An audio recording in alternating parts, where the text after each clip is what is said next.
Mar Bejarano que soy de Bolivia. Estudié en Alemania, soy psicóloga y bueno, he tenido la maestría en área forense. Además en Bolivia, bueno, soy perito particular y estoy en la asociación, la he fundado y la presido todavía, la Asociación Científica de Psicología Forense. Nos encontramos con Ernesto en algunos eventos y bueno, me invitó amablemente a todo esto. No perdamos más tiempo y comencemos con esta pequeña conferencia sobre un tema que, bueno, es tremendamente apasionante, interesante, o sea, apasionante en otras palabras, ¿no? Vamos avanzando entonces a cada una de las cuestiones que no están queriendo avanzar. Si no están queriendo avanzar, ¿cómo hago para que avancen, Ernesto? Tenés que picar con tu mouse sobre la pantalla y tiene que avanzar. Ya está. Si es algo así es con el mouse, ahora sí. Bueno, el tema que hemos preparado para ahora son delitos contra la vida desde una visión psicológica, porque claro, el derecho plantea su propia visión y estamos tratando de buscar elementos que coincidan en aquello o que podamos colaborar al derecho en esto, porque claro, la psicología al estudiar la conducta de la persona y el derecho al normar la conducta, pues tenemos muchos elementos en común. Y por ello es esta inquietud mía de encontrar factores que puedan hacernos ayudar. En este contexto general, bueno, cada país tiene distintas formas de tipificar las conductas jurídicas legales. En el caso de los delitos contra la vida, bueno, también hay una necesidad imperiosa por ello de trabajar desde una perspectiva multidisciplinaria, es decir, no solamente el derecho por su lado, la psicología, la medicina o cualquiera de estas ciencias que participen en este tipo de problemas, ¿no? El aporte de la psicología, como les decía, es muy importante porque tenemos un punto en común que es la conducta, como una atención a que la conducta, desde luego, no es un factor muy fácil a clasificar, a delimitar, a analizar, a revisar, y por ello, bueno, el derecho a veces observa de la psicología que es una ciencia muy subjetiva, pero es que el ser humano es subjetivo como tal, y como tal se debe entender que las conductas que este ser humano pueda cometer en toda la gama de estas, pues hay que revisarlas en su contexto verdadero, ¿no? Y su relación. Por ahí todo abogado conoce esta teoría del delito que trabaja con la acción, tipicidad, antijuricidad y culpabilidad y punibilidad, y que es como una especie de filtro que cuando se da una conducta, por un lado, esta conducta puede ser pasada por estos factores y si cumple con estos elementos, pues entonces el derecho la considera como delito.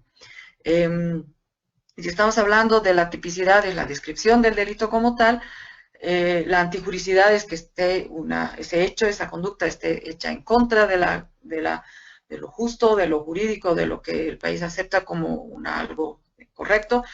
Y la culpabilidad es, bueno, la capacidad que tiene una persona para haber cometido el delito como tal y la punibilidad de ser castigada, ¿no?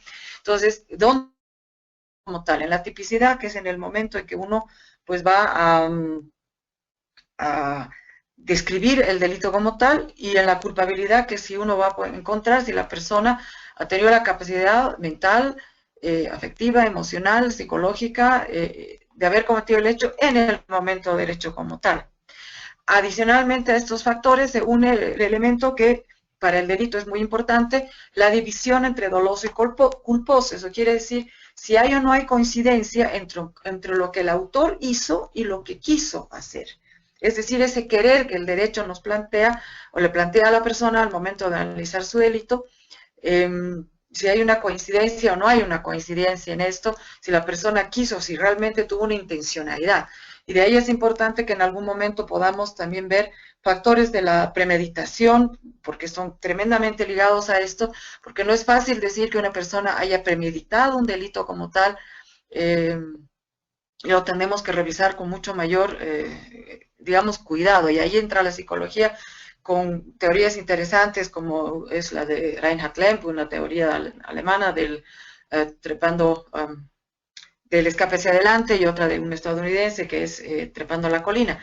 Y por ahí nos vamos, si estamos en el aspecto del delito doloso, nos vamos al otro lado, que es el delito que lo podríamos pensar como culposo, es decir, que el resultado no es producto de la voluntad de la persona que lo cometió, sino de algún incumplimiento de un deber de cuidado, o sea, un descuido que pudo haber tenido la persona y donde, si podemos decirlo en términos coloquiales, se le habría ido la mano de alguna manera y no lo habría controlado. El asunto es dónde está el límite, ¿no? A veces el derecho, cuando lo analiza desde un punto finalista, pues se va al resultado y no analiza los causales, que es el derecho desde el punto de vista de un análisis causalista, donde lo que debería analizar es un punto de vista analítico con todos los pormenores anteriores, ya sea el tipo de relación que haya tenido la víctima previa a la situación esta de los hechos, haya sido una relación del momento y que ahí se haya suscitado, o haya sido el producto de una vivencia con una problemática prolongada en el tiempo. Entonces ahí es mucho más complicado entrar a una diferenciación exacta de doloso y culposo, pese a que el derecho plantea siempre factores adicionales como el preterintencional y otro tipo de factores. Sin embargo, considero desde mi, digamos, humilde posición que no es suficiente ese factor. Si analizamos delitos contra la vida, aquí he puesto un montón, porque en todos los países se entienden algunas cosas diferentes. Por ejemplo, en Bolivia sí tratamos asesinato y hacemos una diferenciación entre el asesinato y el homicidio. En otros países solo tienen la calificación de homicidio y lo subdividen al homicidio como calificado u otras subdivisiones. Nosotros el asesinato es cuando hubo premeditación, alevosía y ensañamiento, y además el vínculo que haya podido tener la persona con la víctima, o sea, el agresor con la víctima, si ha sido su cónyuge o alguna relación muy, muy cercana, familiar, y sabiendo que era esa la relación, ¿no? Entonces, eso es el constitutivo básico, digamos, para la tipificación de asesinato. En cambio, en homicidio tenemos otro tipo de diferenciaciones, que nos vamos al homicidio culposo, al homicidio en accidente de tránsito, al homicidio por emoción violenta, al homicidio piadoso, ese tipo de diferenciaciones tenemos nosotros en el homicidio. Y de ahí pasamos a otro tipo de delitos como es infanticidio, neonaticidio, que ese es un tema tremendamente importante para hacer una diferenciación en esto, porque evidentemente hay países como Colombia que plantea neonaticidio y la define como a la mujer que le diera muerte a su bebé en el momento del nacimiento o inmediatamente después, que nosotros no lo entendemos así, y yo comparto la idea colombiana. Por ejemplo, en infanticidio aquí, por ahí la necesidad de la psicología se plantea, por ejemplo, como la mujer que diera muerte a su bebé hasta el tercer día de nacido por móviles honorables, mejor dicho. Entonces, claro, ahí, ¿qué es honorable? ¿Por qué 3 días? ¿Por qué no 2? ¿Por qué no 4? Y ahí psicológicamente, pues como que no encajamos en esta situación, porque la cronología, o si podríamos decir, lo subjetivo de la conducta del ser humano, no es de un día al otro, o sea, no es 2 días con 23 horas y 59 minutos, y al tercer o cuarto día, al minuto, pues la persona como que cambió radicalmente. No, es algo que es psicológicamente mucho más sutil, que debiera ser analizado como tal. Por otro lado, bueno, otros términos como parricidio, que bueno, es dar muerte al padre o madre, nosotros también lo tenemos en nuestra normativa. Uxoricidio me parece un término tremendamente importante porque es el darle muerte a la pareja, donde hay una diferenciación que precisamente la psicología puede dar grandes aportes entre si la persona mata a una persona, a su pareja, y aquí hay una división si es emoción violenta, si es asesinato, y bueno, aquí en Bolivia hemos planteado una nueva ley este año ha salido esta nueva ley, la 348, donde se ha planteado no uxoricidio, sino feminicidio, es la persona que le diera muerte a la mujer por el hecho de ser mujer. Y bueno, por otro tipo de cuestiones se ha complicado mucho más allá y nos está trayendo muchos problemas para encajar, entre comillas, la conducta de aquel hombre en contra de una mujer, y que en algunos casos, por cuestiones sociales, políticas, se está tratando de encontrar que toda mujer que haya sido muerta por un hombre debe ser tipificado como feminicidio, cuando puede ser en otro tipo de contextos. Y eso es un problema, ya como les digo, más allá de lo jurídico, más allá de lo psicológico, que puede entrar inclusive en lo político y social. En el aborto, bueno, es una forma también de matar a un ser que aún no es viable, tal vez. el homicidio piadoso, que en Bolivia lo tenemos como tal, en otras legislaciones tienen el suicidio asistido o la eutanasia. Nosotros no tenemos ese tipo de factores y son, o de delitos, no de delitos, o de, bueno, tipificaciones que deberían ser planteadas en realidad porque son humanamente dables, reales, y ahí el aporte, digamos, multidisciplinario de varias ciencias para hacer que este tipo de delitos adicionales entren en las legislaciones distintas porque son casos reales que se dan, ¿no? Bueno, homicidio en accidente de tránsito, considero que hay en varias legislaciones también, igual lesión seguida de muerte, que en algún momento es utilizada o mal utilizada para un poco reducir la pena de lo que es asesinato. Si la persona, la víctima, habría sobrevivido un largo tiempo, pues entonces se le da la tipificación de lesión seguida de muerte, con lo cual reduce radicalmente su pena. De 30 años, que es en Bolivia la pena máxima, no tenemos cadena perpetua, pero es un delito cerrado, una pena cerrada, porque es 30 años sin derecho a indulto. Bueno, misión práctica deportiva, pues algo muy raro, pero que está bien que esté. Y bueno, homicidio-suicidio, que es de alguna manera una especie de, como que fomentar que una persona se vaya al suicidio, ¿no? Ahí, por ejemplo, tengo una subdivisión del homicidio que hacen otros países, pero ¿por qué lo traigo? Porque me parece interesante esas subdivisiones que las hacen, que en realidad la diferenciación es muy analizable o que la psicología tiene mucho que aportar. Cuando hablamos de homicidio doloso, como un agente que quiso matar a su víctima, y no podemos encontrar a veces esa premeditación en la persona que quiso matar, desde qué momento planificó, o si solamente el ensañamiento le da la situación de haberla matado al final del camino, o fue, digamos, un exceso en la reacción que tuvo, y cómo lo podemos nosotros estudiar a posteriori, porque obviamente no estamos presentes en el momento, tenemos solamente la declaración del agresor, y tenemos que analizar desde luego la forma en que la persona haya sido matada. Y ahí desde luego nos van a dar varios factores a través de la autopsia que nos van a poder hacer pensar cuánta conciencia, cuánta intencionalidad hubo en el tipo de lesiones que le ha podido generar a la víctima. Inclusive hay que considerar el lugar donde ha podido darse esta situación, porque digamos es un lugar con piedras o con cosas donde se pueda romper la nuca, o cosas, lesiones que puedan darse de alguna manera, como diría, accidentales, entre comillas, pues entonces es interesante analizar ese factor para precisamente hacer una diferenciación entre un homicidio doloso o un homicidio culposo, porque desde luego que el dolo es una cuestión intencional y bueno, si tenemos muchas lesiones sí lo podríamos encajar sobre lo que ha sido el ensañamiento. De todos modos, la diferenciación no siempre resulta tan clara, ¿no? Tal vez los ejemplos que he utilizado son un poco insuficientes, pero sí debemos pensar que en algunos casos no, la diferenciación no es tan clara.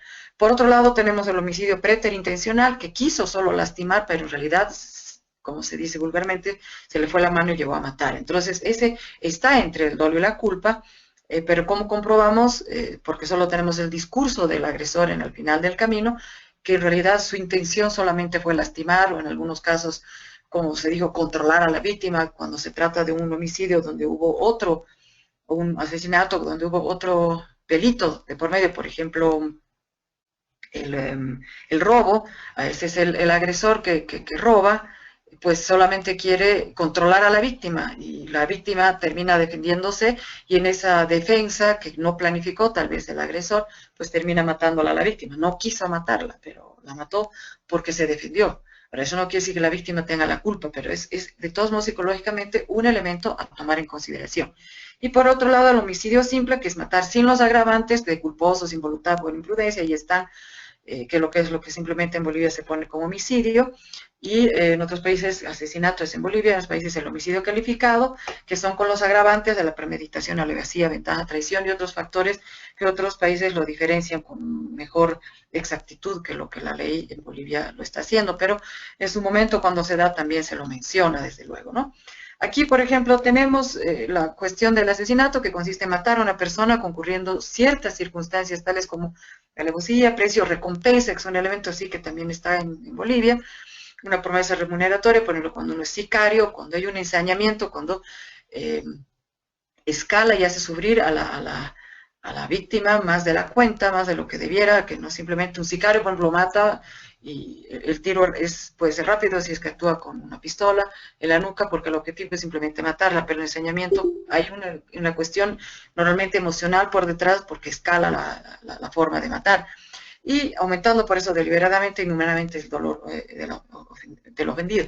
Y en ese factor, ¿dónde está la intencionalidad? Obviamente que en la alevosía, cuando se ve a una persona que ha sido muerta y aprovechando, digamos, de la situación de indefensión de esta, entonces sí podemos hablar de alevosía.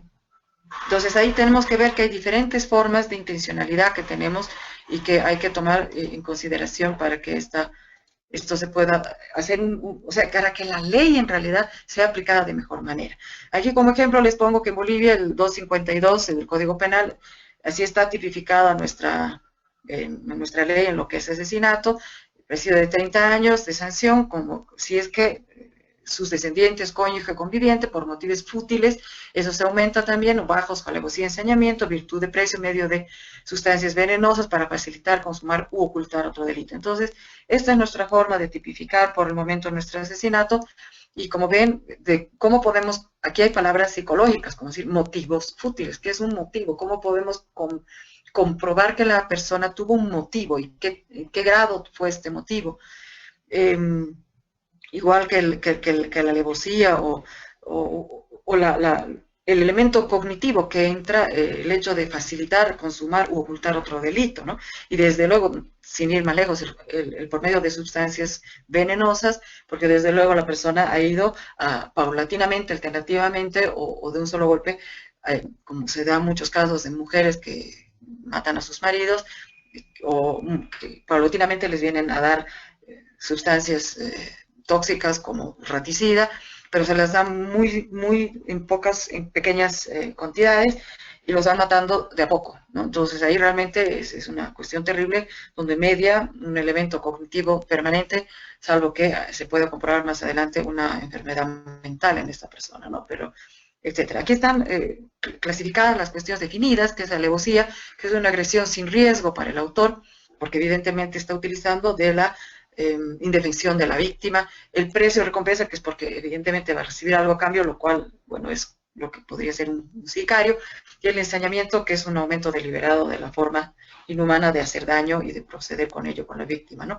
Y que desde luego no solamente está en el proceso, sino en buscar no solamente el fin, sino tener un proceso. Aquí está lo que yo les decía hace un momento sobre lo que es la premeditación, esta teoría de Reinhard Lemp, que es un alemán que ya planteó esta teoría hace unos cuantos años atrás, donde de la maestría que realicé, entrevisté a 64 asesinos y las entrevistas eran a profundidad en cómo mataron a la persona, ¿no?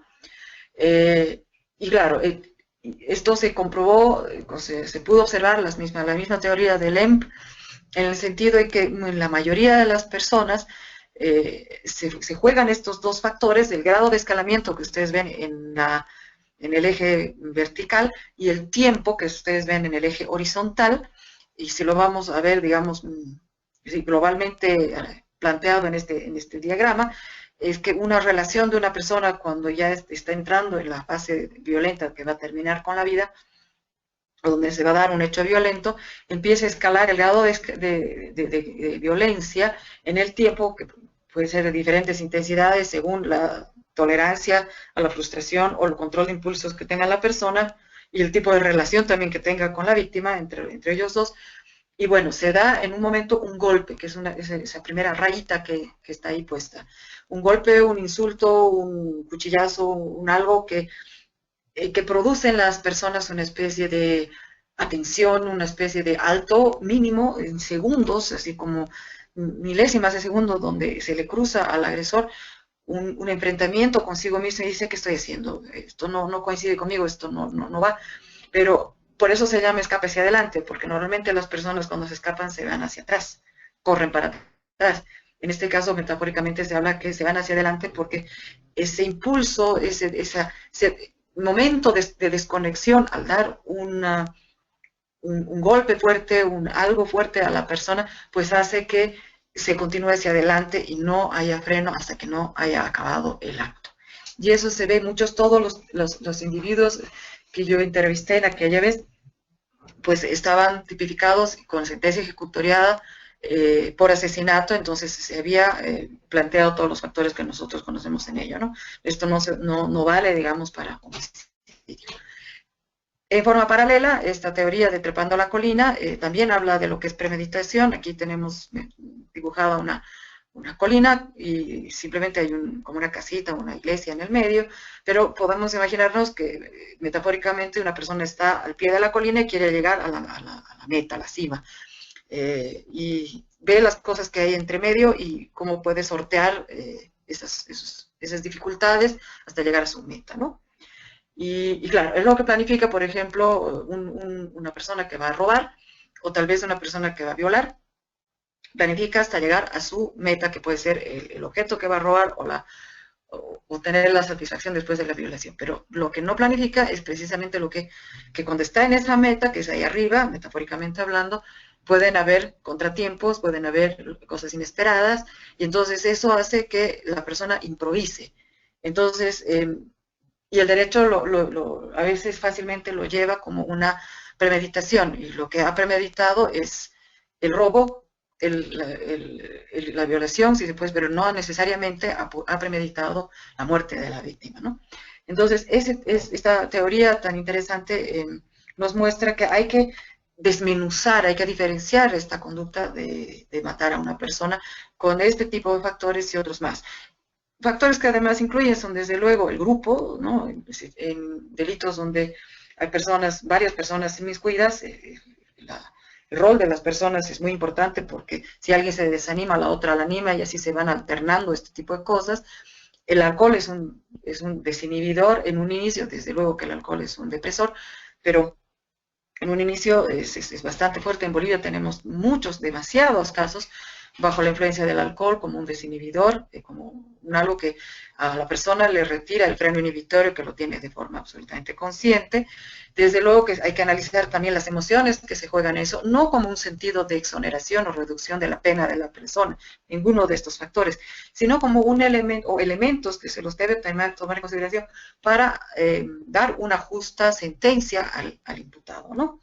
Y bueno, factores inclusive de la persona, del agresor como tal, como puede ser la manera de actuar determinada que siempre tiene, de qué forma actúa determinadamente o siempre, si tiene conductas desadaptadas y qué acciones o conductas ha tenido después del hecho. Por ejemplo, en el caso de emoción violenta, las personas terminan como que están como, no digo catatónicas, pero están muy aplastadas, casi no se mueven, están obnubiladas, esa es mejor la situación, ¿no?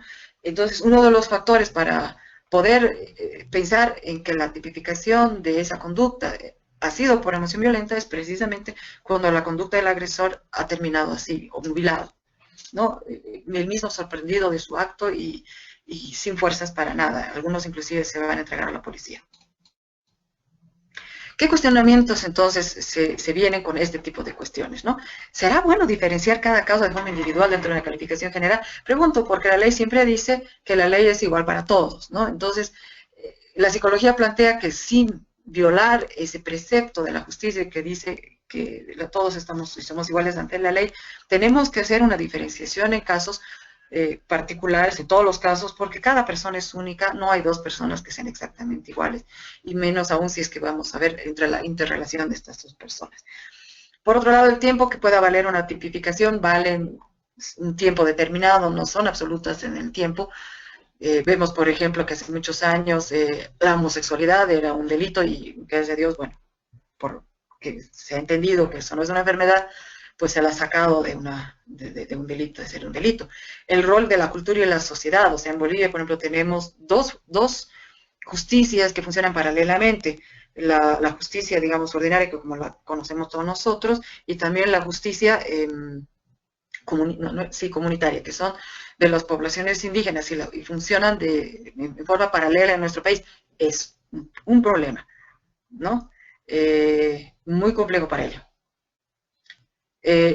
acaba de decirme que hay la ley que debe ser igual para todos, desde luego, estoy completamente de acuerdo, que la ley es igual para todos, pero hay que analizar cada caso de forma individualizada, a eso me refiero. El estado emocional en relación víctima-agresor previo, ¿de qué manera puede jugar es un rol? Ya les digo, sin justificar la conducta del agresor, en realidad es algo que debemos tomar en consideración. Por ejemplo, en Bolivia hay un artículo que me imagino que lo tienen ustedes en sus países, que dice que el juez al momento de fijar la pena, pues deberá tomar en consideración la personalidad del imputado, las circunstancias de los hechos y otros factores socioculturales, ¿no? No para exonerar, vuelvo a repetir, sino para entender y analizar la conducta de la persona en su justa medida y dar la sanción que realmente se merece, ¿no? Y por ejemplo, en casos argentinos, tengo un caso interesante de violencia intrafamiliar con muerte. Una mujer mata a su esposo después de 15 años de haber sufrido vejámenes bárbaros, aguantado, con hijos, con todo. Ella siempre lo amaba, pues, personalidad dependiente, patológica también por su lado, pero un día él sale a tomar con otras mujeres, etcétera, y vuelve al día siguiente con todos los indicios de aquello, de haberla pasado con otra, y ella le pregunta, ¿por qué me haces esto a mí, yo que te amo tanto? Y le dice, o sea, todo ello, y él le dice, ¿qué tiene ella que no tenga yo? Y él le contesta, es que tú ya estás fofa, ella todavía está dura. Un caso muy igualito hemos tenido aquí en Bolivia, con una respuesta increíblemente similar, y la conducta, la reacción fue de la mujer exactamente igual. Entonces, en ese momento, lo que había aguantado en 15 días, en 15 años, esa gotita fue la que derramó el vaso y la mujer decidió matarlo a su marido. Y lo mató con toda premeditación y alevosía, porque primero trajo un cuchillo, él se echó a dormir, y trajo el cuchillo y desistió de matarlo con el cuchillo, se volvió a la cocina, guardó el cuchillo, sacó una olla y puso todos los aceites, mantecas y grasas que tenía a calentar lo más que pudo, calentó mucho y lo mató así con eso, ¿no? Es decir, con mucha frialdad, con todo lo que es alevosía, con todos los constitutivos, pero por ejemplo, a nuestra señora boliviana le dieron 30 años sin derecho a indulto y en Argentina le dieron 8 años. ¿Por qué? Porque, bueno, la ley se analiza de forma distinta. Inclusive la peligrosidad y riesgo de reincidencia de este tipo de mujeres es normalmente muy bajo. Eh, bueno, si hablamos para el delito de emoción violenta, que también es un delito porque es muy complicado y donde la psicología puede aportar mucho. ¿Por qué? Porque al tener el factor emocional, entonces la psicología puede dar mucho que decir, ¿no? Y en Bolivia se lo califica como que el que matare a otro en estado de emoción violenta, excusable o impulsado por móviles honorables, ¿no? Entonces, para empezar, la emoción es algo netamente psicológico. ¿Y qué es honorable? Es un factor también muy confuso que hay que verlo porque la honorabilidad también es muy distinta de persona a persona, ¿no? Y desde luego para Bolivia la sanción aumenta por el grado de relación que tenga la víctima y el agresor. Y en la nueva ley que se ha planteado en Bolivia, que es la 348, prácticamente están obviando, hasta han sacado el homicidio por omisión violenta cuando la víctima es mujer, porque directamente lo hacen saltar a feminicidio, que tiene un nivel de asesinato con 30 años sin derecho a indulto. Y entonces ya no cabe que un marido pueda tener estos factores, y eso que hay una ley de la no discriminación y en igualdad de género, pero es un poco confuso, ya les digo eso en mi país, porque estamos tratando con dos elementos un poquito contrarios, ¿no? Pero si vamos no hablando del tema boliviano como tal, sino que es la emoción violenta como tal, tenemos que analizarlo desde la perspectiva psicológica adicional, porque es una acción por reacción, ¿no? Que todo ser humano reacciona ante algo que no lo esperaba, por ejemplo, ¿no? Llegar a su casa de todo despreocupado y encontrar a su pareja, a su esposa, a su esposo, retosando, vamos a decir así, con su mejor amigo o amiga en el caso que corresponda.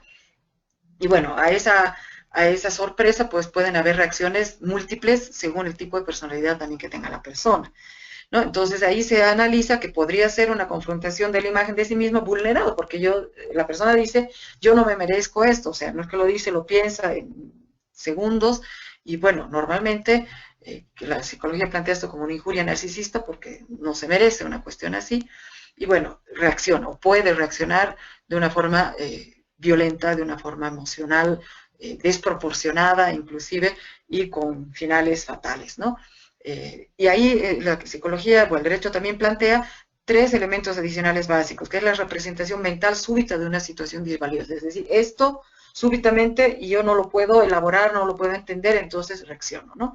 De ahí se da, desde luego, paralelamente una conmoción afectiva intensa, es decir, que de forma inmediata reacciona intensamente con una respuesta física, psicomotora, entonces se adelanta hacia esa persona y agarra lo que puede y con eso pues la persona, ¿no?